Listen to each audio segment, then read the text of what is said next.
Luma et le gant de lumière. Il était une fois, dans le lointain royaume des lanternes, une jeune fille nommée Luma.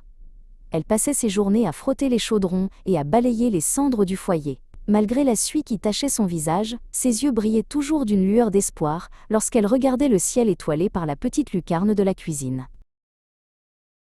Sa belle-mère, Morgane, était une femme aux gestes secs et au regard sévère. Elle ne voyait en Luma qu'une servante. Chaque matin, elle lui tendait une liste de tâches interminables, pointant du doigt chaque grain de poussière avec son long éventail noir.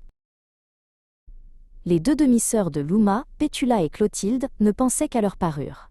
En préparation du grand festival céleste, elles passaient des heures devant le miroir, s'essayant à des coiffures de plus en plus extravagantes et se disputant pour les plus beaux rubans. Le soir du festival arriva enfin. Tandis que sa famille partait vers le palais dans un tourbillon de soie et de rire, Luma fut laissée seule. Elle sortit dans le jardin sombre et s'assit sous un saule pleureur, laissant ses larmes couler sur l'herbe fraîche. Soudain, une poussière d'argent tomba des branches.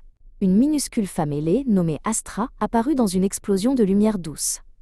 C'était une tisseuse d'étoiles, envoyée pour répondre aux vœux sincères de la jeune fille. Astra agita sa baguette de cristal. En un instant, les haillons de Luma se transformèrent en une robe fluide tissée de rayons de lune et de rosée. Sur ses mains, Astra fit apparaître une paire de gants de lumière qui scintillaient comme des diamants vivants. Luma arriva au palais juste au moment où la fête battait son plein. En gravissant les marches de marbre, elle ressemblait à une étoile descendue sur terre. Tous les invités s'écartèrent sur son passage, fascinés par l'éclat surnaturel de ses mains. Le prince Orion fut immédiatement ébloui par la mystérieuse inconnue. Il s'approcha d'elle et lui proposa une danse. Au son des violons, ils tournoyèrent ensemble, oubliant la foule, comme si le temps s'était arrêté pour eux seuls. Mais alors que l'horloge du palais sonnait le 12e coup de minuit, Luma se souvint de l'avertissement d'Astra. Elle s'enfuit en courant, traversant les jardins. Dans sa hâte, l'un de ses gants de lumière glissa de sa main, et resta sur le sol, brillant doucement dans la nuit.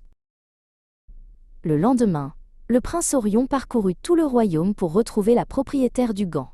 Lorsqu'il arriva chez Luma et qu'elle enfila l'accessoire magique, celui-ci s'illumina plus fort que jamais. Orion reconnut enfin celle qui avait fait battre son cœur.